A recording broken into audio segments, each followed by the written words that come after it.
Jim McElwain calling the plays, hammering away at the clock. Jim McElwain. And Richardson breaks free on the sideline. End zone. How about that? Finally, a touchdown between these two. The 8th quarter of warfare between Alabama and LSU, and Bama scores on a 34-yard touchdown run by the Doak Walker Award winner, Trent Richardson.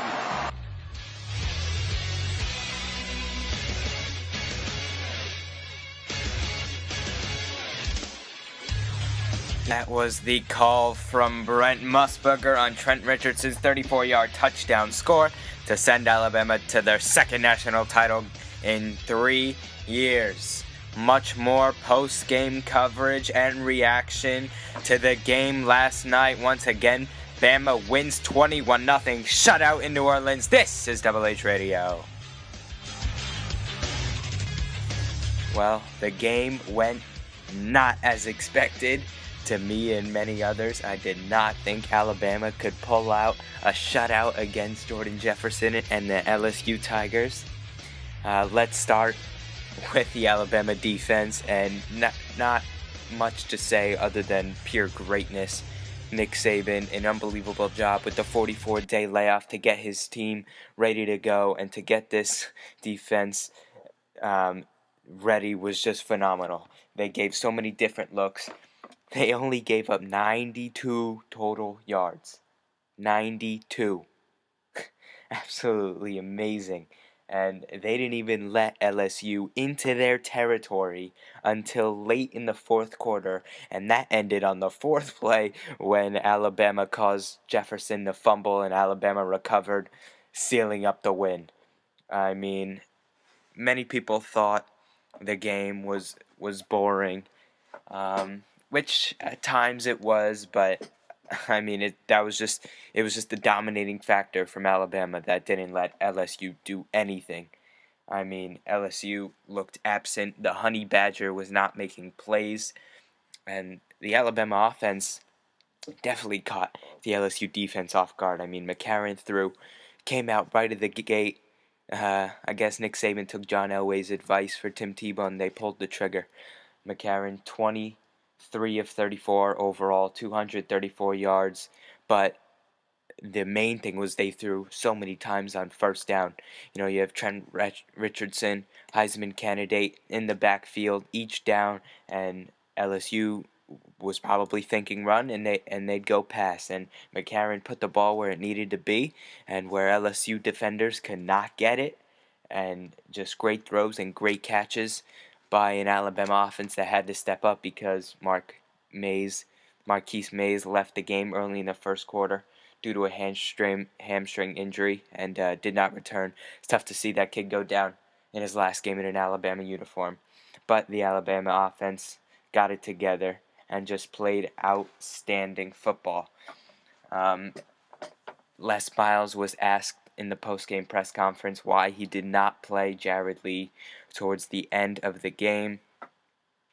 And Les Miles simply said the Alabama defensive line was getting to the quarterback too fast, and he needed somebody who could run out of the pocket and who has a little more mobility, and that would easily be Jordan Jefferson, who ended up with 11 of 17 with 53 yards and 1 interception. I mean, those numbers just show you how great the Bama defense was. Bama defense forcing 2 turnovers. And, you know, LSU was in it for almost the entire game because even though Alabama was controlling the tempo and were scoring field goals, when it was 15-0, LSU was still only 2 possessions down. You know, a touchdown and then another touchdown and a 2-point conversion. But their offense looked absent. Their crowd was very much out of it. Alabama did a great job of quieting the crowd down and just taking the air out of the stadium, except for their Roll Tide fans. So give credit where credit is due, all to Alabama.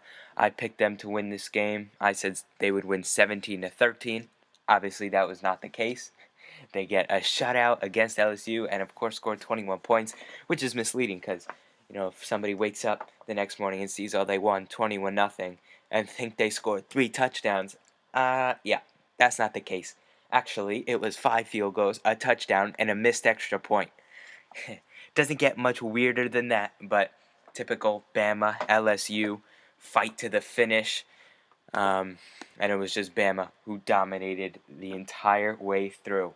Nick Saban wins his 3rd national championship, his 2nd at Alabama, his first one coming with LSU, and he was just excited for his players, gave all the credit to his team and his quarterback, and here's more of what he had to say after the game. This time he reacted a little differently.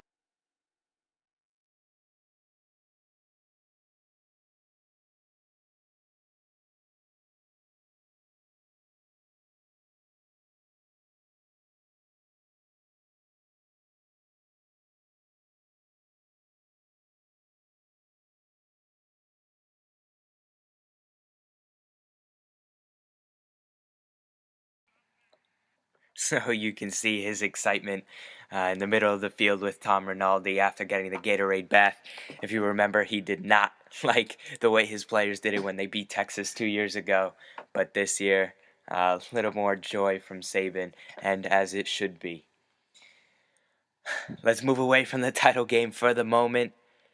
Today, the Oakland Raiders fired head coach Hugh Jackson after 1 season. The new GM said they want to clean out and just head in a completely new direction. And, it's sad to see Hugh Jackson go. Seemed like he got this team going in the right direction. Started out 7-4, ended up 8-8. But, he was fired up to get into this offseason and get to work. And even he himself, when asked how he felt about being relieved of his duties, he said, he was in shock when he had the meeting. So, tough to see him go, but he'll be able to find another job somewhere else. So that is the NFL news for today. We will be looking ahead to all the playoff games. On Thursday, I'll give you all my picks and keys to each game. Got a huge slate this weekend. Tebow versus Brady. Texans in Baltimore. Of course, the Giants and Eli Manning back in Lambeau to take on Aaron Rodgers and the Packers. And the Saints go to the San Francisco 49ers. And all 4 games should be great. Can't wait for this weekend. Once again, final thoughts on the national title game. There's still some people out there who have voted Oklahoma State and think Oklahoma State should be the number 1 team at the end of the polls, and that, to me, that is ridiculous. Alabama is completely dominated the game. They had 1 loss in overtime to the 2nd best team in the nation, LSU, and they come into the national title game and they dominate for 60 minutes. There is no way Oklahoma State should be even considered for number 1, and I would have liked to see Alabama or LSU play Oklahoma State, just so all the Big 12 followers can finally be quiet after Alabama and LSU hold them to 10 or 14 points and just crush them. Would have loved to see it, but that might come in a couple years with a playoff system, and they are in talks over maybe a new system. Contract ends 2014, so that's when the new stuff will be implicated. Hopefully we'll get maybe a 6 or 18 playoff, and we won't have to deal with any of this BCS stuff. But for this year, the BCS did get it right. Alabama's the number 1 team in the country, the number 1 defense in the country, with the number 1 coach in the country. Just complete domination. And those are my final thoughts on the BCS championship game. Follow me on Twitter @HoffmanHarry. Thanks for listening. This is the Double H Show.